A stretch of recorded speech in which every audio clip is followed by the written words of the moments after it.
República Argentina. Yo soy Chiara Ville, la coordinadora. Y, bueno, para quien no conoce el Freud Bar son encuentros abiertos de psicoanálisis sobre temas actuales. Esto es el tercer año que lo llevamos adelante y con mucho éxito. Y este año decidimos hacerlo acá en San Telmo porque, bueno, es nuestra primera vez acá, para ver también qué público encontramos, para compartir nuevos temas. Y el tema de esta noche es apegos crueles, el perverso y su partner. Entonces abordaremos y hablaremos las relaciones sadomasoquistas en el trabajo, en la pareja, en la amistad. Y bueno, las invitadas de esta noche son la licenciada Marisú Abreu Crespo y la licenciada Romina Alves. Bueno, muchísimo gusto estar acá y muchísimas gracias por esta invitación. Y mis felicitaciones a quien puso el título a este encuentro que es Apegos Crueles, el perverso y su partner. Porque en el título mismo nos encontramos como lo que nos aparece como una cierta contradicción.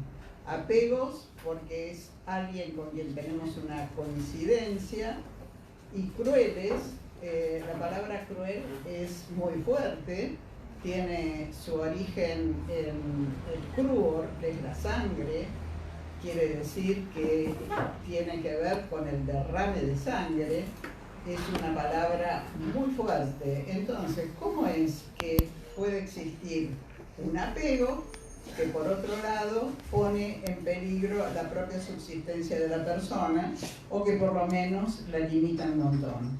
No termina ahí, porque el título dice el perverso y su partner. Entonces, empecemos por el perverso.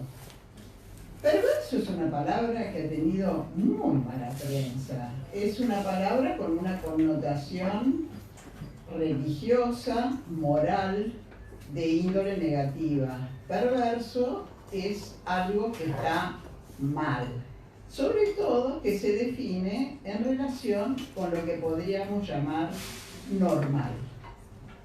Una persona normal no es perversa. Esa sería la comprensión básica de cualquier persona. Ahora, ¿cómo definimos? Si es difícil definir perversión, ¿cómo definimos la normalidad?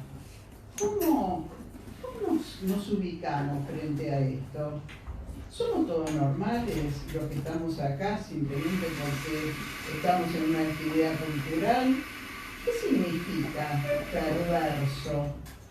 La palabra misma se los indica. Perverso significa algo que se vierte, que va a dar donde no debería estar dando. Quiere decir algo que está desubicado, algo que está dislocado, fuera de su lugar.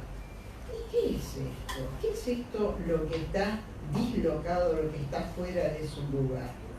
Bueno, si nosotros, y somos psicoanalistas, tomamos el psicoanálisis, Freud nos dice que el niño es un perverso polimorfo. ¿Qué quiere decir que es un perverso polimorfo?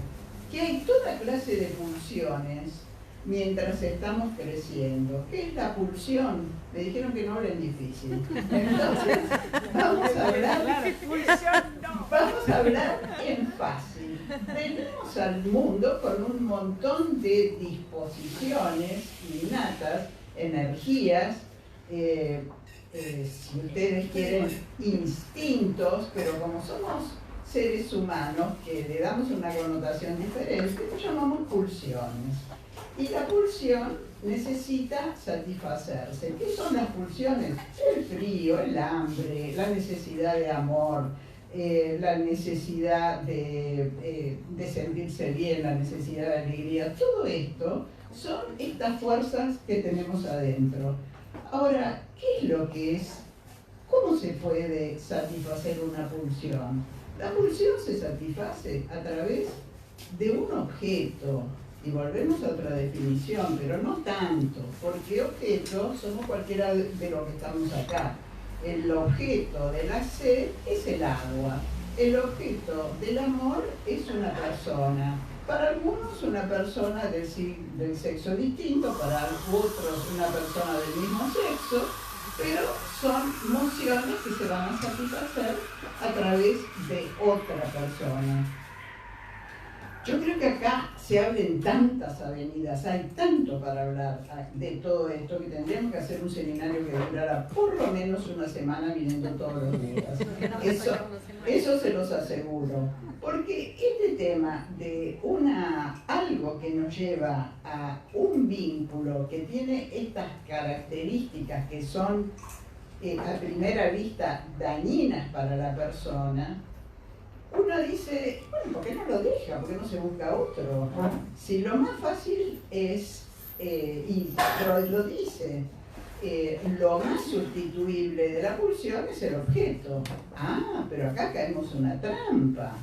Es lo más sustituible de la pulsión, pero acá nos encontramos con un objeto que es irreemplazable.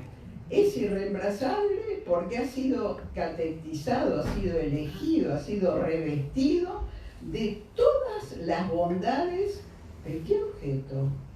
Vamos a ver, porque en todo esto, el ser humano, por lo que se caracteriza, es por la repetición. ¿Qué quiere decir por la repetición? Que estamos condenados a repetir. ¿Y repetir qué? Repetir aquello que ha sido una impronta en nuestra vida. Entonces, ¿de qué impronta estamos hablando? Cuando nacemos, lloramos, nos dan la teta, primera experiencia de satisfacción, estamos todos contentísimos, todo anda bien. Pero resulta que otra vez lloramos y quieren que nos durmamos.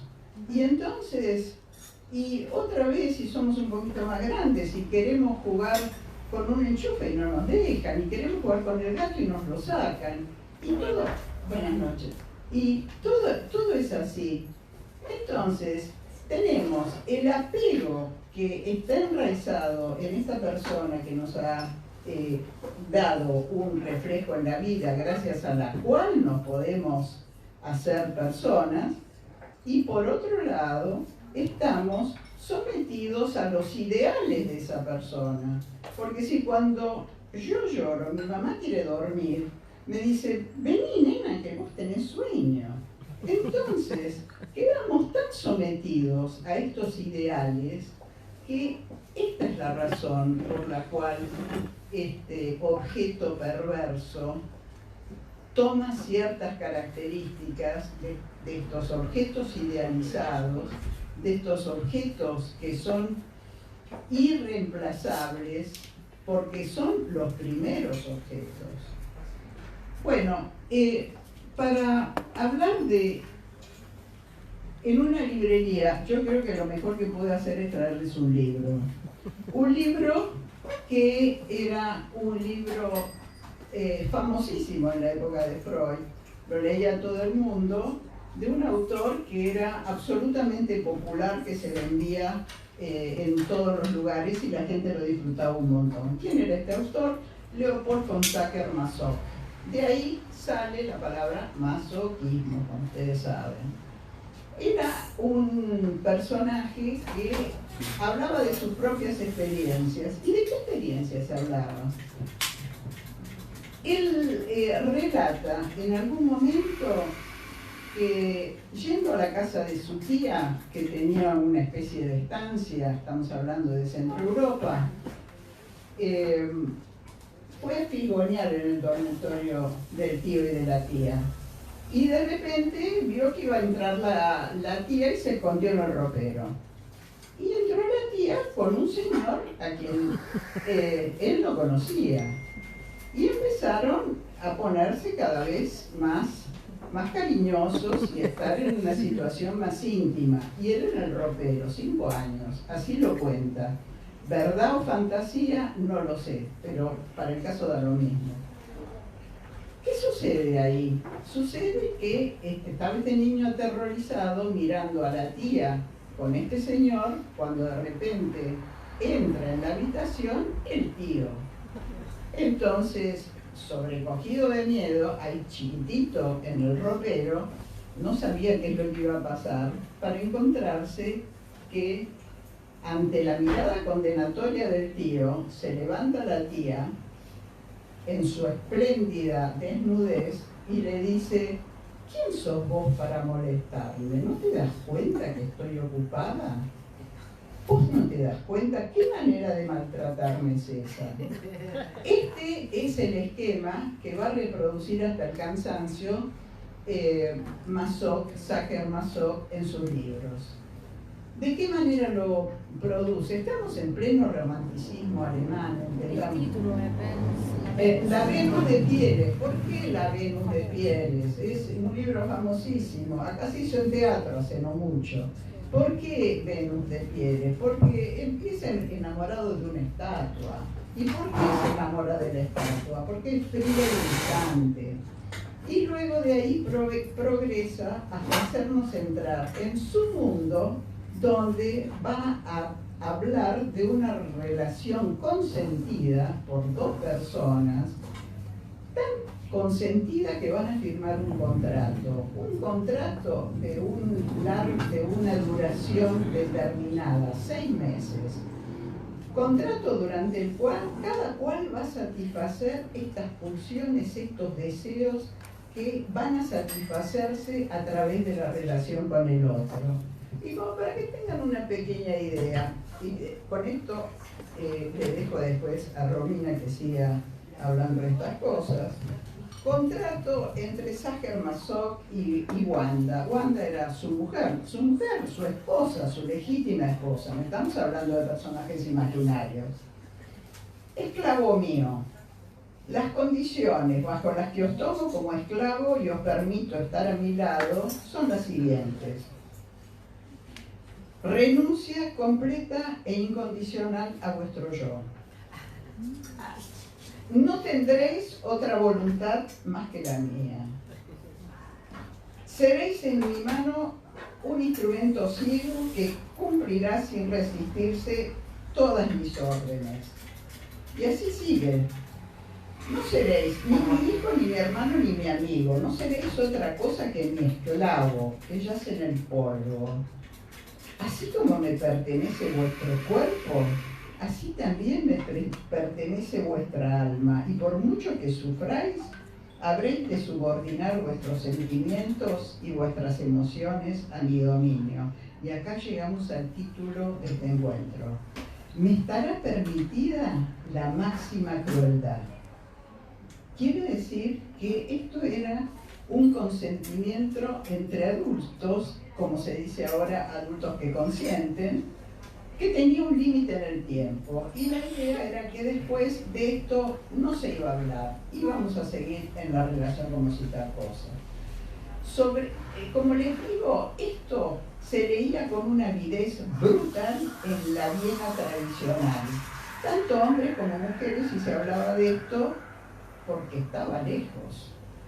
Y yo les voy a pedir que respecto de este estaba lejos, tomemos la misma actitud que toma Freud cuando habla de Ricardo III. Ricardo III, como ustedes saben, fue un rey muy cruel y realmente despiadado en Inglaterra. Y cuando Freud habla de Ricardo III dice: los invito a que tengamos este entendimiento. Para poder hablar de Ricardo III, tenemos que entender que todos tenemos algo de Ricardo III adentro nuestro, si no, no lo podríamos entender. Entonces mi invitación es que nos despojemos de nuestros pensamientos sobreentendidos y que tomemos la misma postura. ¿Podemos o no podemos entender estos pactos, estas renuncias, este modo de gozar que a todas vistas parece un modo de gozar absurdo, antinatural? Sé que no es fácil, pero los invito a eso. ¿Querés ir siguiendo vos y después vamos conversando? Hablamos de la Viena del 800, quizás hoy en día. Bueno, estamos hablando del 800, pero también todo Freud escribió en el 800. Si seguimos hablando Hablamos, por eso esto es un libro que se vende mucho porque tiene ciertos aires picarescos y además casi la exageración. Pero la exageración es un modo de pensar. El modo más eficaz de pensar es exagerando. Entonces, cuando encontramos esta cuestión, con lo primero que nos encontramos es con que si los dos consienten, ¿hasta qué punto no se puede hablar de una cooperación? ¿Podemos hablar de una víctima y un victimario? ¿O estos roles son intercambiables? Y no estoy yendo a aquellos casos extremos de asesinatos, de degradaciones. Estamos hablando de aquello que se incorpora en la vida social. Dos palabras más. Freud dice, y lo dice con mucha convicción, y de hecho es así, ¿qué es lo que se opone a perverso? Una relación genital completa. Cuando hablamos de la relación... Pero genital, ¿cómo se lo podemos explicar al público? Genital, que tiene por fin la unión de los genitales y la satisfacción pulsional de cada uno. Ahora, esta satisfacción no es tan fácil de lograr. Si el niño va atravesando una serie de modalidades de satisfacción tan distintas, ¿cómo hace para olvidarse de esas modalidades? Por ejemplo, si nosotros vivimos gracias a que chupamos, y chupamos la leche, chupamos la teta y que chupeteamos, ¿es tan fácil olvidarse de ese tipo de satisfacción? Cuando un niño adquiere la posibilidad de caminar y tiene la posesión de su musculatura, y la musculatura le sirve para retorcerle la cola al gato, por ejemplo, o a pegarle al hermanito, ¿es tan fácil dejar esa marca de lado? Y así seguimos. Entonces, perverso se llamaría aquello que se satisface solamente con esas metas parciales y anteriores. Mientras que si están integradas dentro de una relación total, lo llamamos una cierta normalidad, una cierta manera de satisfacerse de acuerdo a las necesidades funcionales de cada uno. Bueno, seguimos hablando. Hola, ¿qué tal? Bueno, Marisú les estaba hablando un poco en relación al contrato, ¿no? A Masó, en introducción de todas estas cuestiones. Y a mí me gustaría continuar en esta línea, ¿no? Respecto al contrato, porque en realidad contrato tiene cualquier pareja. La diferencia va a ser radical en relación a que el contrato que mantiene el perverso con su partner tiene que ver con justamente una relación, como ahí podrían observar en la carta, de reducción a la condición de objeto, lo cual va a ser muy diferente de aquel contrato que se realiza, por ejemplo, en una pareja no perversa, podemos decir así, bueno, en donde hay ciertas cuestiones en las que interviene la cultura y las pautas que son medianamente comunes a todos, ¿no? Entonces podemos ver que una pareja, por ejemplo, va al registro civil, se casa, ahora por ahí no están así con aquella rigidez con la que uno tiene caricaturizadas las escenas del casamiento en las películas, en donde dicen, bueno, van a mantener la fidelidad, ciertas obligaciones, hasta que la muerte los separe. Bueno, hay una serie de pautas en ese contrato en donde entra y participa como terceridad la cultura y lo que más o menos es compartido entre todos. Cuestión que no está en ese contrato que el perverso realiza con su pareja, principalmente porque la naturaleza de ese contrato es secreta. es entre ese par. Y por otro lado, tenemos que esclarecer que el lugar del tercero, de ese tercero que antes mencionábamos como la cultura, como aquellas normas que medianamente compartimos entre todos, no es que no va a estar, sino que va a estar con cierto papel de expectación, ¿no? Y de complicidad, porque son cuestiones que no es que van a estar invisibles, ¿no? Por ahí a veces uno puede ver, puede detectar, qué sé yo, en una amiga, en alguien, cierto funcionamiento de ese tipo, en donde uno puede hablar, a pesar de que es controversial y de que hay cierta contradicción allí de un amor perverso. ¿Y por qué hablo en términos de contradicción? Porque justamente uno se piensa en el amor, ¿en qué piensa? Piensa en el reconocimiento de ese que es el semejante, que se eligió como pareja, en la subjetividad, ¿no? En el reconocimiento de esa otra edad, de ese otro que tenemos enfrente.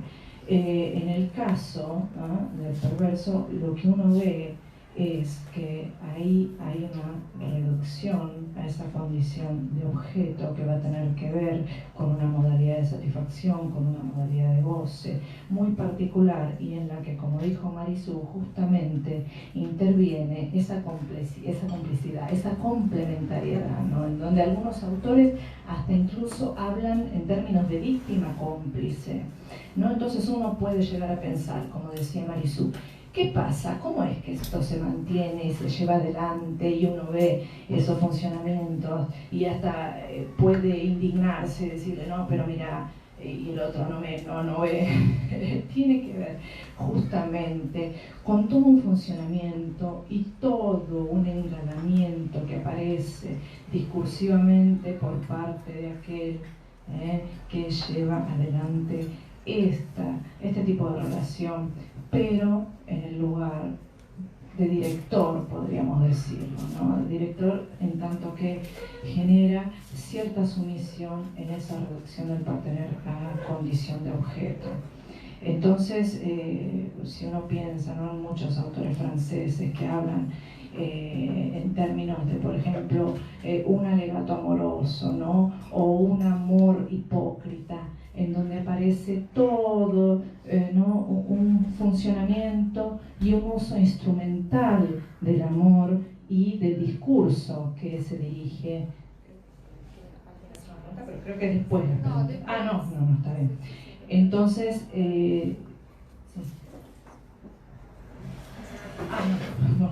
no era para mí. Hay una cuestión que tiene que ver con, como les decía, un uso del discurso que cautiva al otro y que le crea de cierta manera la ficción y la creencia de que el partener, en este caso el perverso, sabe todo sobre él. Sabe todo sobre él, sabe cómo hacerlo gozar, sabe quién es. Entonces hay una relación al saber y una relación al amor que es muy particular en este tipo de relaciones, porque tiene que ver justamente con una presentación discursiva épica, ¿no? Yo sé todo sobre vos, yo te satisfago, no vas a necesitar nada. Es una omnipotencia total que se ejerce y es una ilusión que hace posible esta complementariedad, ¿no?, en donde justamente los dos polos se presentan. ¿No? ¿Vieron en el saber popular que uno dice un roto para un descosido? Bueno, hay algo de esto en el funcionamiento del perverso y su partener, ¿no? En donde va a haber alguien, si uno dice, bueno, en nuestros términos, neurótico, con esta cuestión de, bueno, hacerse demandar, ¿no? Hacer sentir que es necesario sentir esa demanda de amor, pero por otro lado, otro polo en donde aparece toda esa creación ilusoria, manejada en cierta discursividad que tiene una función última pragmática, de cierta manipulación y de cierto utilitarismo implícito en ese funcionamiento, ¿no? Así que bueno, esto quería más o menos comentar para después continuar. Sí, me gustaría también que explicáramos un poco la diferencia entre perversión y relaciones con rasgos perversos, porque digamos que no es lo mismo. Yo iba algo por el estilo, porque nosotras somos psicoanalistas, acá hay un montón de psicoanalistas. ¿Qué hacemos cuando esto nos viene al consultorio? ¿Cómo podemos ayudar? ¿Cuánto podemos ayudar? ¿Cuánto de salud hay en lo que se muestra y lo que se oculta? Porque no nos engañemos, no todo se le cuenta al analista. Eso existe el compromiso de decir todo lo que se le pase por la cabeza, pero sabemos que es un compromiso que es de muy difícil cumplimiento. También está si el analista puede escuchar todo lo que le dicen. Si el analista puede escuchar esa línea sutil, como estaba diciendo Chiara recién, entre una relación donde intervienen ciertos elementos que ambos necesitan para satisfacerse recíprocamente, y una relación en la cual nosotros vemos así que empieza a asomar algo del orden de una tragedia. Porque de la relación picante a la tragedia, a veces hay apenas un pequeño desliz. Y mientras más picante es la relación, más se engancha la persona con esto, porque lo que dijo Romina es absolutamente así. Esta sensación de yo soy el único que te conoce y vos sos el único que me conoce a mí y nosotros hacemos un mundo para los dos. ¿Y qué tienen que decir los demás y qué pueden entender si nosotros para satisfacernos lo que necesitamos es estar juntos? Y acá nos tropezamos y tenemos que hablar, por más que sea un término teórico, tenemos que hablar de la pulsión de muerte. Porque, ¿qué quiere decir pulsión de muerte? Nuestras maneras de relacionarnos en el mundo tienen dos vertientes, una pulsión de vida y una pulsión de muerte. Cuando el vínculo tiene una connotación que está más del lado de la pulsión erótica, de la pulsión de vida, es una cosa. Pero ese mismo vínculo que está del lado de la pulsión de vida, rápidamente puede empezar a infectarse con un predominio de pulsión de muerte que viene junto con la excitación. Este es el tema. El tema es que en general se habla de relaciones sexuales de un nivel de intensidad que nadie se las quiere perder. Y como nadie se las quiere perder, toda otra posibilidad de reemplazo es como si uno dijera, a mí me gusta comer asado. No, mira, te voy a hacer un pollito hervido. No me vengan con eso. Es algo de ese tipo. Pero nosotros como analistas tenemos que estar muy atentos. ¿Y qué podemos hacer con nosotros como analistas? Hay un analista francés que nosotros estudiamos mucho, Green, que él habla de la apuesta pulsional del analista. Es importante que el analista se ponga con todas sus ganas y con toda su pulsión, porque no es indiferente lo que está sucediendo. Y la persona que viene y consulta, por un lado quiere mantener el vínculo y por otro lado quiere salvar el pellejo. Y no solo el pellejo. Cuando hablo del pellejo, hablo del desarrollo personal, porque estas relaciones con esta modalidad a lo que tienden es, si vos vas a ser mi esclavo, es que no te vas a poder desarrollar, vas a estar para lo que yo necesite, no para lo que sea tu beneficio. Ahora, la línea, vos me pedís una línea, la línea existe teóricamente. Claro, sí.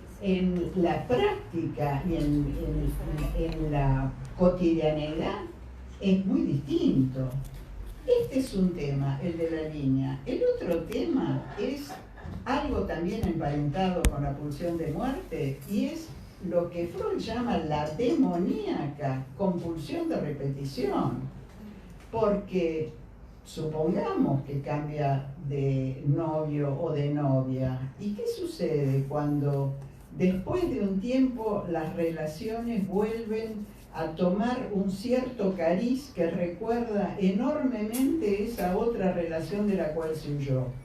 ¿Y esto se limita acaso a la relación entre los sexos? Uno de los temas más penosos en el consultorio es ver cómo alguien que sufre de una relación erótica de este tipo empieza a hacer un negocio, le va bien, progresa un montón y de repente se busca un socio.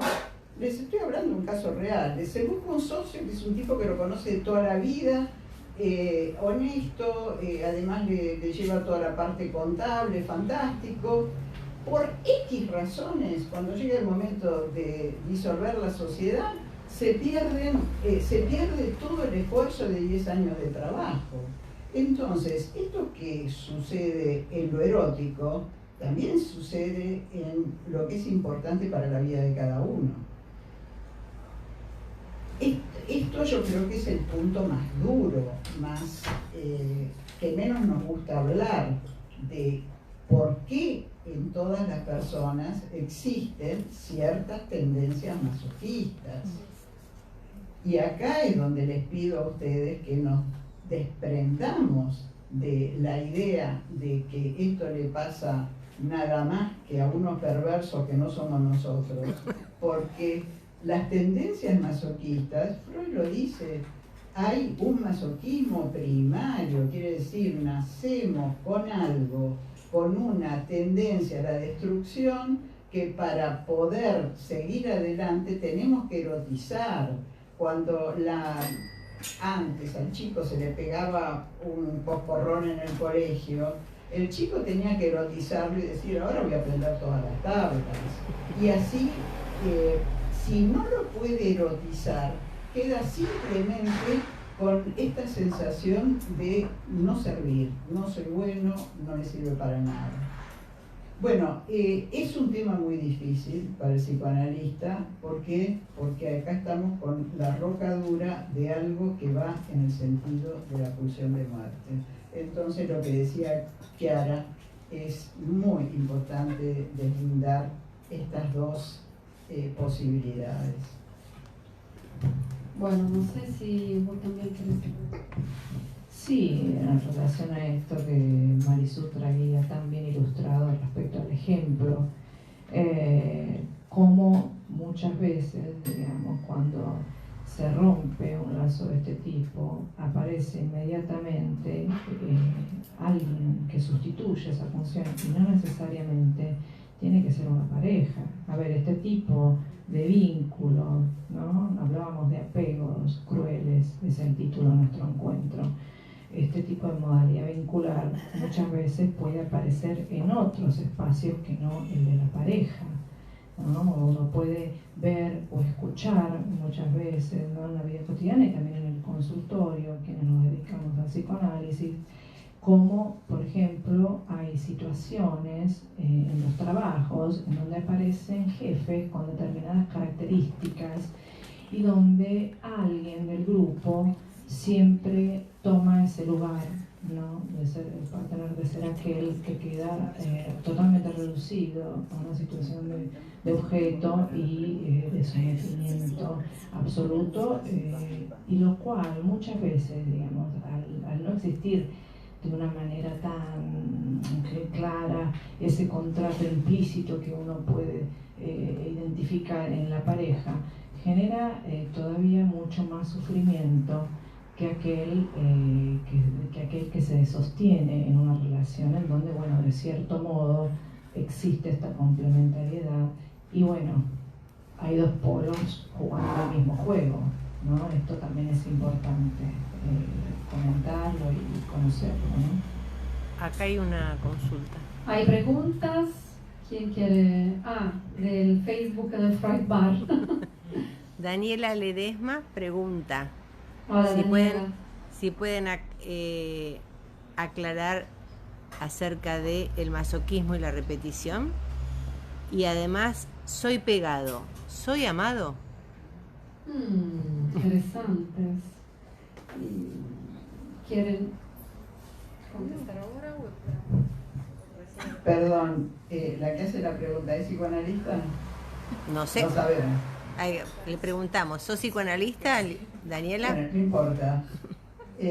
Freud tiene un maravilloso trabajo que se llama Pegan a un niño, donde él muestra cómo el niño díscolo, aquel niño que permanentemente parece que está haciendo todo lo que no corresponde. Por ejemplo, si le dicen, tenés que ir a clase de gimnasia, él va a clase de gimnasia pero sale por la ventana. Y repite esta situación una y otra vez. Si este niño díscolo no termina capturando toda la atención de la maestra, el director que finalmente llama a la mamá, No, llama al papá. es docente de danza. Bueno, no importa. Yo estoy segura que si es docente de danza esto le debe pasar también. Y me interesa mucho el psicoanálisis, dice. Excelente, excelente. O sea, hay una búsqueda de protagonismo que siempre es una búsqueda de amor. Es una búsqueda de amor. Si no me quieren por ser el más lindo, por lo menos háganme saber por ser el líder negativo, por ser algo que me haga sobresalir. Ahora, el masoquismo y la compulsión de repetición, si pudiéramos dar una respuesta final a esto, hubiéramos solucionado todos los problemas del psicoanálisis. Pueden ustedes estar seguras, porque el encadenamiento de la demoníaca compulsión de repetición, que está al servicio de la vida, porque está al servicio de la vida que nosotros repetimos, que yo me levanto todos los días a las 7 de la mañana, tomo el mismo desayuno, hay una serie de cosas que uno repite automáticamente y que le solucionan un montón la vida. Pero así como hay una serie de cosas que en automático son buenas, hay una serie de cosas que son perturbadoras en la vida de cada uno y con la cual uno se encuentra en distintos escenarios una vez y otra vez y otra vez. Esto que yo les contaba, por ejemplo, del paciente con su mujer, con los negocios, y esto no lo leí en ningún lado, esto es una apreciación mía que tiene que ver quizás con este paciente y con otros pacientes. ¿Qué es lo que facilita el camino a esa repetición y a ese masoquismo? Creo que es un tremendo idealismo, una idea de yo quiero a esa mujer porque es la mujer más fabulosa del mundo. Entonces, junto con esa mujer más fabulosa del mundo, voy a tener un maltrato. Yo quiero hacer ese negocio porque ese negocio lo voy a poner, voy a replicarlo en toda la ciudad, después lo voy a exportar al exterior, etcétera, etcétera. Y estos ideales hacen un campo propicio para que el masoquismo pueda ser un componente que lo vemos repetirse una y otra vez. Son palabras de estas de yo me juego todo en esta relación, me juego todo en este negocio, y uno le dice, ¿qué, no te estás cuidando la espalda? No, yo me estoy jugando todo. No, un momento, que ahí tenemos que intervenir nosotros como analistas. Ahí es fundamental que nosotros le digamos, ojo que acordate la vez pasada lo que te pasó acá, te pasó allá. La repetición es ineluctable.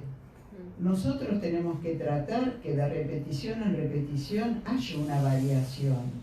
Siempre toda repetición tiene la potencialidad de cambiar un elemento, y al cambiar un elemento que alivie el daño. Pero este punto que vos has traído es fundamental y es quizás el punto más difícil de todo análisis. La repetición y esta demoníaca tendencia masoquista que tenemos todos, que para colmo ha sido santificada socialmente por las religiones. Si uno le cuesta un montón hacer algo, es porque tiene más mérito. Si sufrís un montón, seguro, como leí la vez pasada, cuando uno sufre, tiene la convicción de que ahí verdaderamente existe para el otro. Si yo estoy haciendo un esfuerzo descomunal, el otro se va a dar cuenta y me va a tener en cuenta. Quiere decir que voy a crecer en la estima del otro. Esto no necesariamente es así, lo sabemos muy bien, pero ¿cuánto nos enganchamos o pueden quedar enganchados en estas fantasías? ¿Vos querés saber? Sí, pensaba, vos hablabas, ¿no?, de este texto tan importante, Vean un niño, y yo pensaba también en el lugar que cada uno ocupó en el libreto de la historia personal y familiar, ¿no? Esto también es un elemento que entra en juego al momento de luego, ¿no?, andar por la vida ejecutando ciertos roles y encontrándose siempre en el mismo lugar y enfrente, encontrando, aunque distinto, siempre el mismo otro, ¿no? Y viendo el mismo juego, en donde viene por un paciente y te dice, pero esta película yo la vi.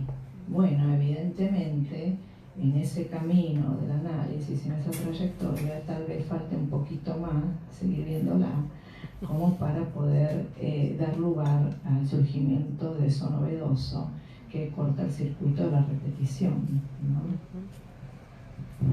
Bueno, ¿cuántas psicólogas y psicólogos hay aquí hoy? Levanten la mano.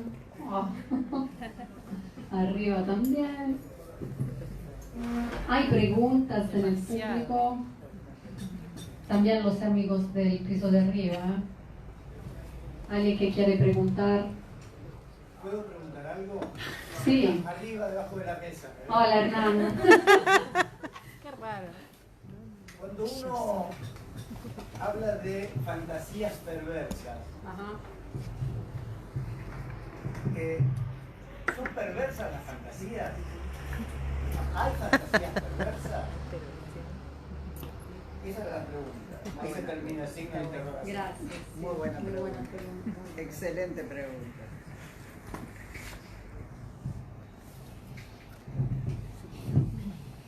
Mirá, la fantasía, estamos hechos de fantasías. Sin fantasía no existiríamos. Vos has tocado un punto que es crucial. La fantasía es libre. Una cosa es la fantasía, pero otra cosa es el acto.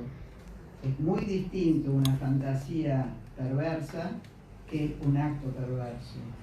Esto es fundamental entenderlo, porque los que nos criamos en la religión católica nos decían que uno pecaba por pensamiento, palabra y obra. No, por favor. Los pensamientos, y ni siquiera somos dueños de los pensamientos. Los pensamientos son ideas, fantasías que nos habitan y que nos invaden. Entonces, que las fantasías de toda índole, perversas, homicidas, filicidas, ¿quién no ha tenido ganas de matar a alguien? ¿Quién no ha pensado alguna vez que el mundo estaría mejor si alguien no existiera? Esto no quiere decir que pasemos al acto. Al contrario, creo que el poder autorizarse fantasías de toda índole y poder tener la capacidad de distinguir entre el fantaseo y el hacer es una de las cualidades mayores del ser humano y que da lugar a la creatividad. Y esto es importantísimo. Sin fantasía no hay creatividad. No lo digo yo, lo dicen los físicos también, lo dicen los matemáticos. Pero es muy buena tu pregunta. Ahora que de repente cuando en una relación,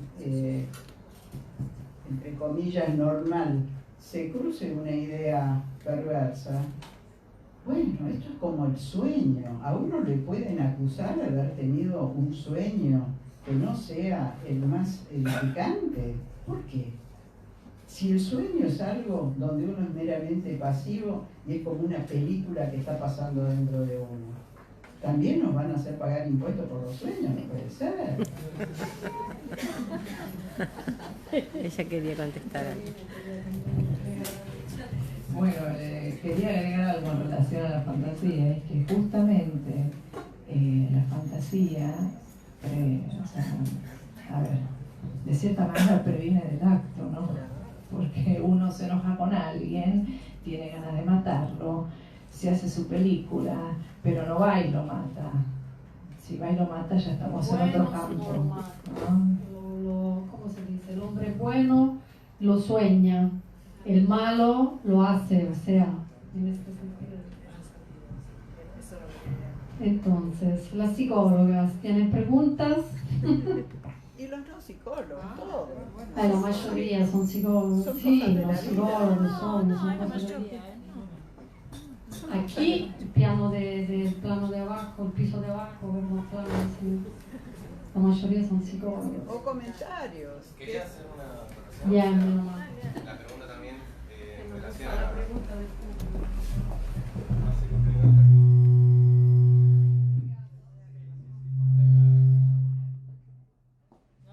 Hablo fuerte.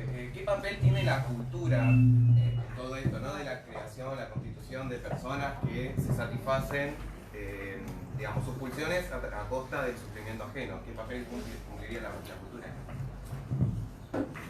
Muy buena pregunta. La cultura está para arreglar. Quiere decir introducir reglas. Hay reglas fundamentales. Somos todos iguales ante la ley y tenemos todos derechos a la preservación de nuestra vida y de nuestra integridad. Pero acá hay algo que es muy importante y son los niños o los discapacitados o los ancianos. Entonces, personas que están en situación de mucha vulnerabilidad. Yo, uno de los temas que presenté para el Congreso de Londres y que no me lo aceptaron es la perversión femenina con los niños. Esto existe y es gravísimo y se silencia y hay una especie de complot de silencio para que no se hable.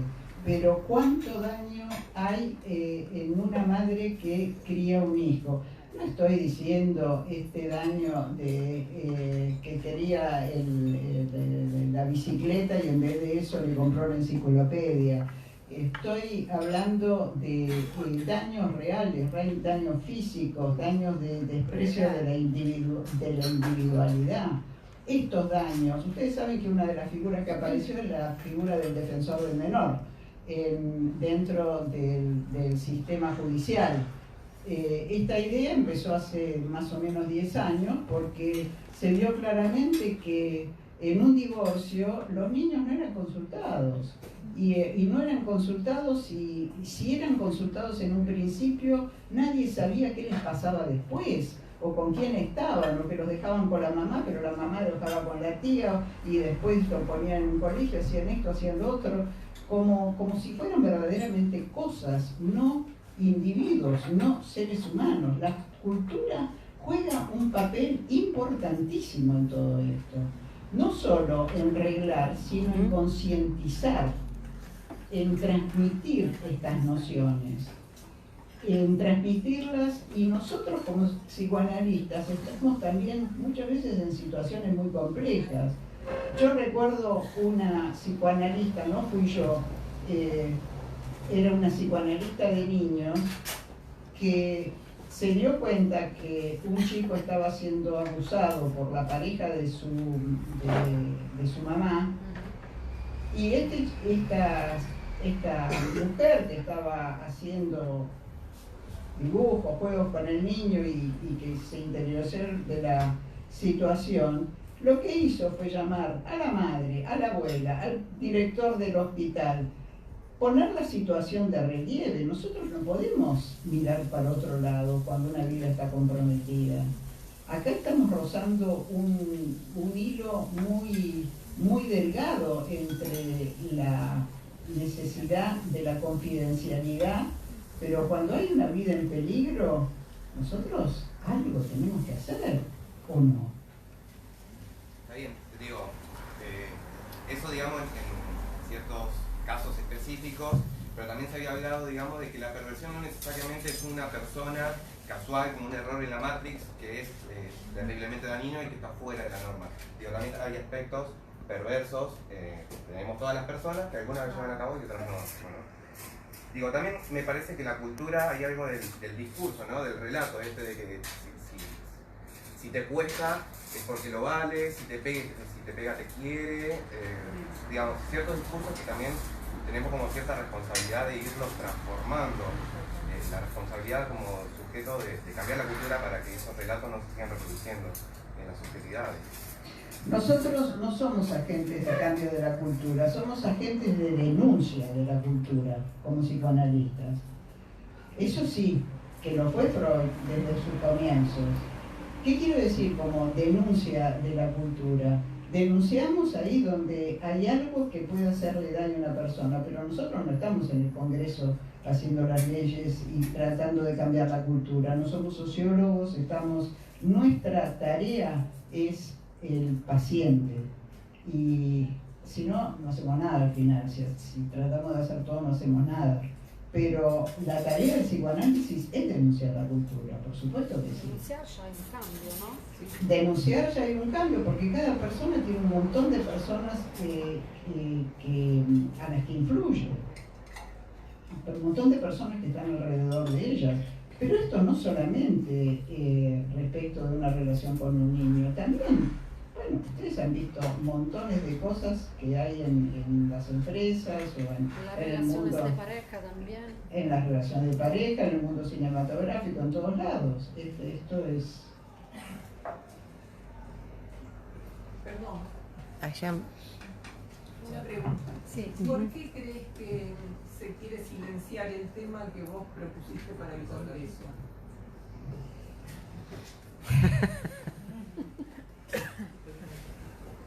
Porque hay muchos temas que no se pueden tocar. En la cultura occidental y en la oriental más todavía, la mujer es sacrosanta, la madre es sacrosanta. Por el solo hecho de ser madre es sacrosanta.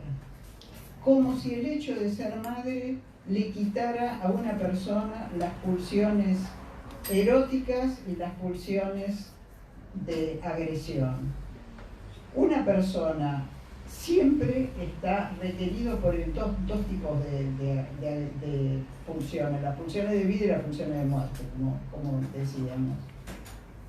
El viejo Código Penal, por ejemplo, tenía un alivio enorme, no sé cómo son las cosas ahora porque he dejado de ser abogado hace muchísimos años, pero tenía un alivio enorme de la pena respecto de una madre que mata a su niño durante el periodo puerperal. ¿Por qué? Porque la idea era que había tal aflujo de hormonas que la mujer quedaba en un estado de desvalimiento emocional. Entonces, ante semejante catástrofe en su vida, podía llegar a matar al hijo. Y eso actuaba, ya les digo, no sé cómo es ahora. Todas estas cosas pasan, estas cosas existen, pero estas cosas existen, entendámonos, no solo para el beneficio del niño, porque hay muchas mujeres que necesitan ayuda con esto. Y hasta qué punto ustedes no pueden, cuesta darse una idea. Acá hay en la sala alguien que quizás me permita que hable un poquito de ella, no nombrándola, pero sé de una situación donde una analista es requerida por una paciente. Esta paciente, ¿qué es lo que había pasado con ella? Tenía un hijo ya y había tenido una nena. Su vida era estable, tenía marido, tenía un hijo al cual adoraba y decidió que para ser más feliz tenía que tener un segundo hijo. Pero aquí le nació ese segundo hijo y ese segundo hijo para ella fue una catástrofe. Entonces, ¿qué hizo?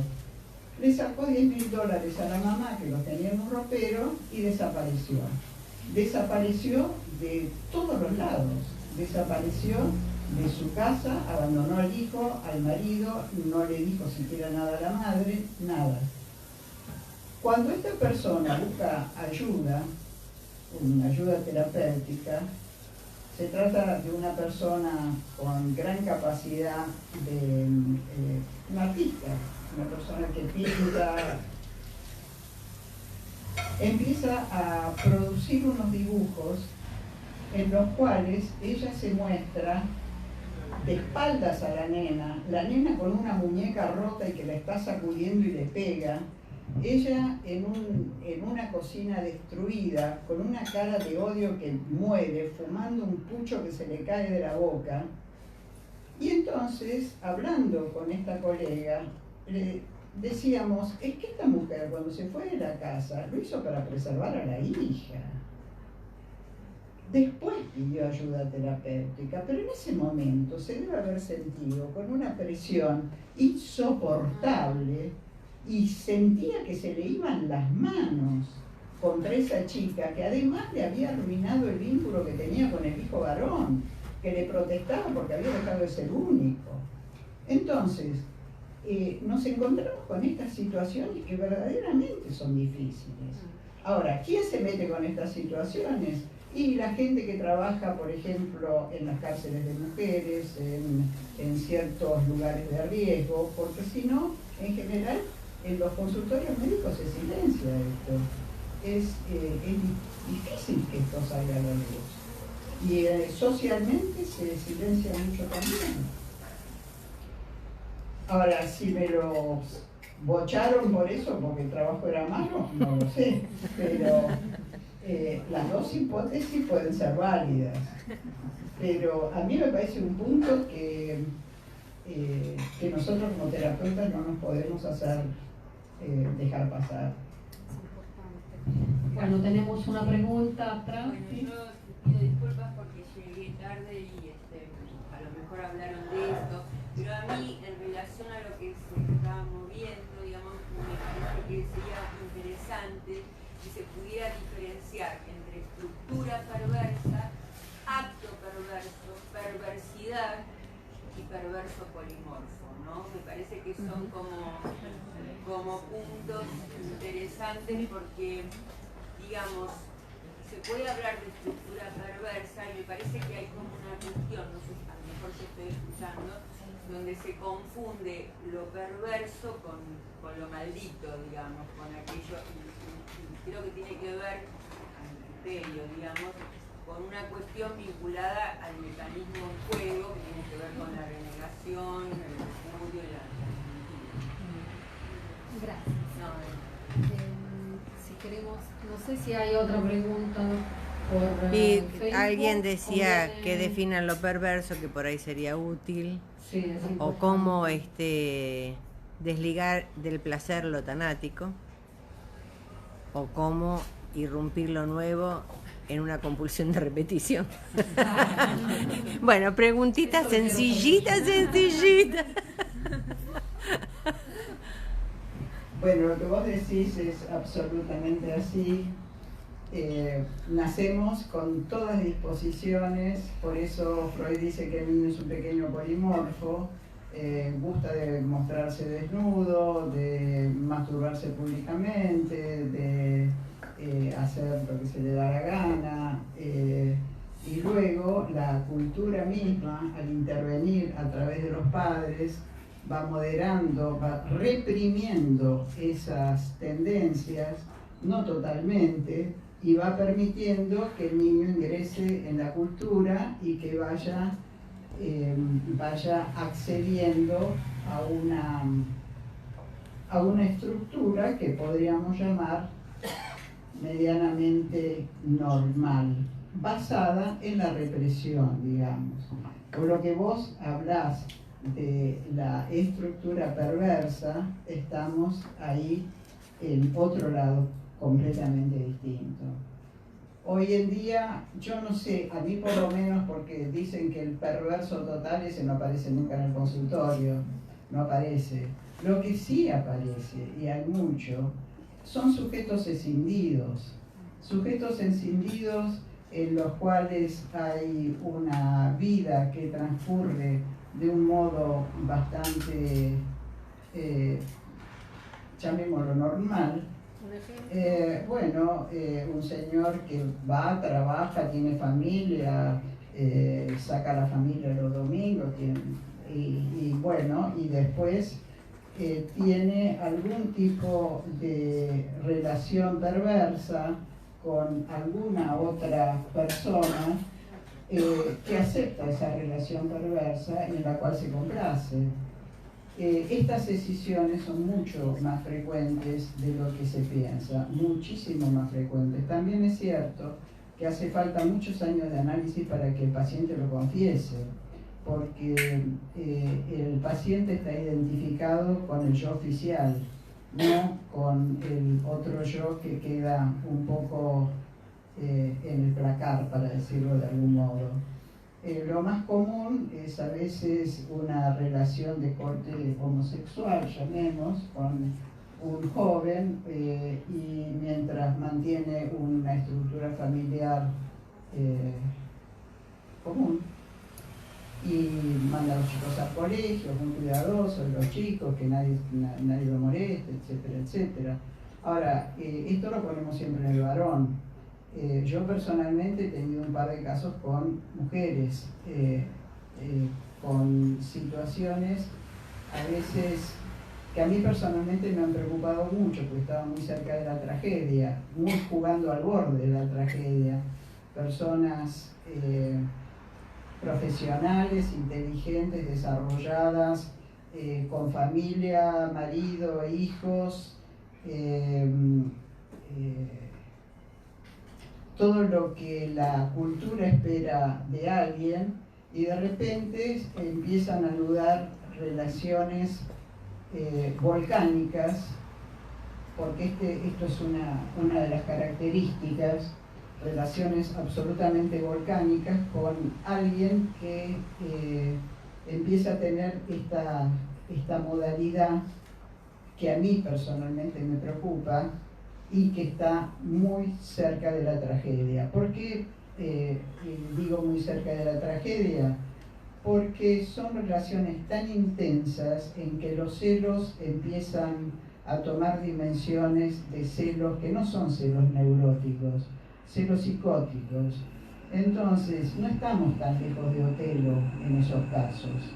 Y la gente puede ser llevada, vos hablabas de las fantasías, mientras todo se mantenga en el mundo de la fantasía es una cosa, pero cuando se está viviendo y cuando una mujer te dice, o una persona te dice que no puede desprenderse del teléfono porque cada 2 segundos tiene que saber si el otro está mirando el teléfono o no está mirando el teléfono, qué es lo que hace, qué es lo que no hace, se le contestó obsesivamente, compulsivamente, de día y de noche, y son vínculos de esa naturaleza que además la misma persona condena en sí misma, porque la misma persona está identificada con la cultura.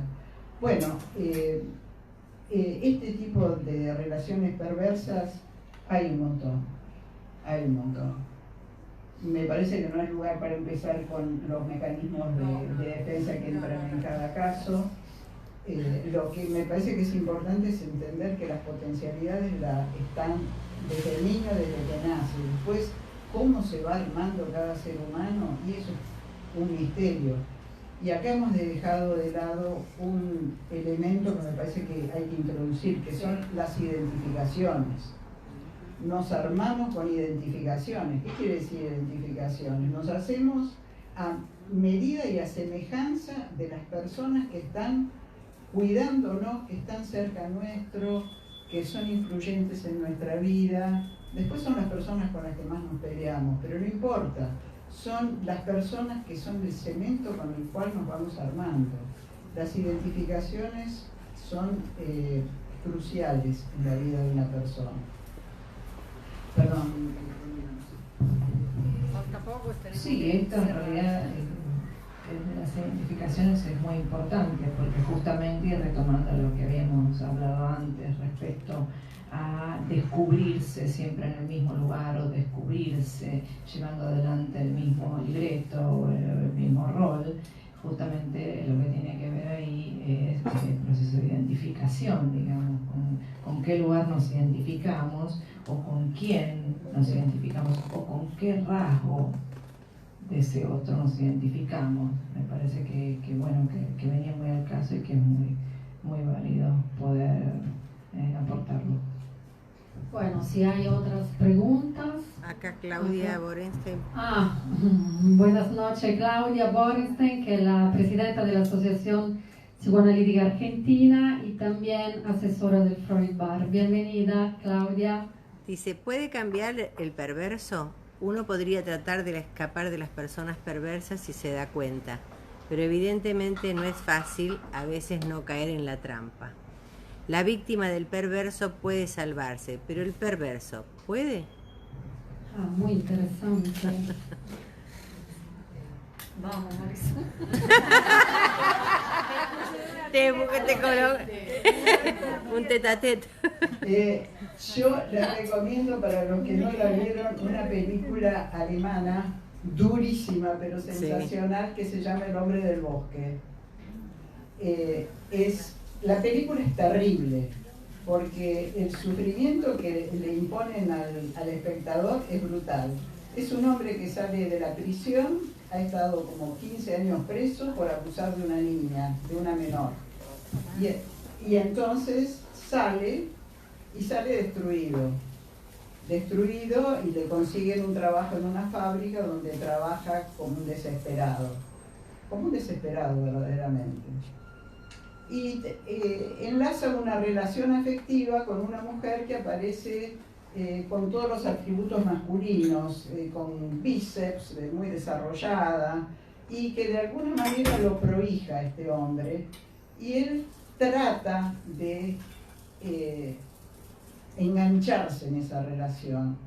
Y la cámara lo lleva a uno de una manera tan sutil a través del decurso. Cuando este hombre sale de la fábrica y va hasta su casa, pasa por un parque. Y cada vez que pasa por un parque, ve a una nena. La nena está ahí. Entonces, cada trayecto que él hace está ansioso de ver si está ahí la nena o si no está la nena. Hasta que... Y se contiene, porque sabe que no tiene que bajarse del ómnibus. Tiene que seguir hasta el final del trayecto. Pero un día se baja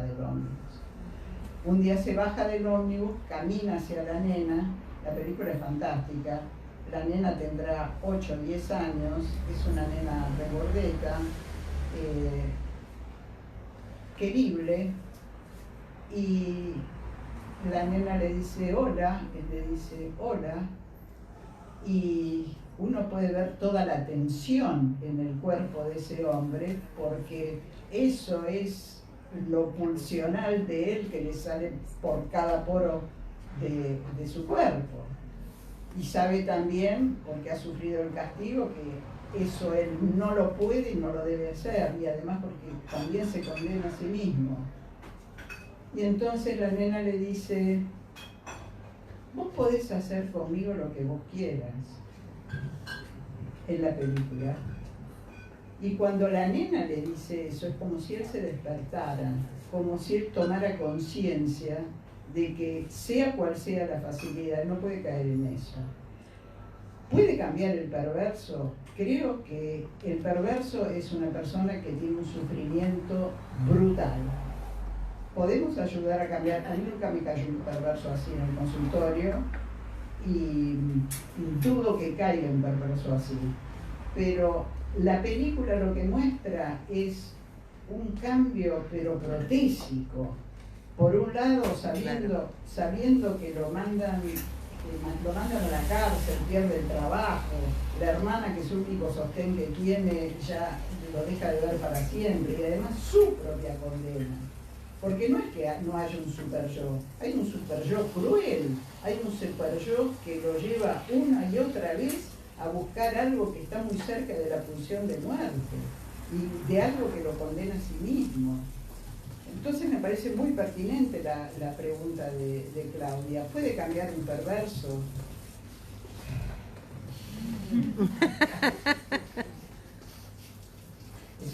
puedo decir, Claudia. Dejamos abierta la pregunta. Dejamos abierta la pregunta. Vamos cerrando, si no hay más preguntas. Sí, adelante. No puede cambiar, ¿cierto? Supuestamente. ¿Puede detenerse esa actitud? Detenerse. O sea, Sí. no repetirla.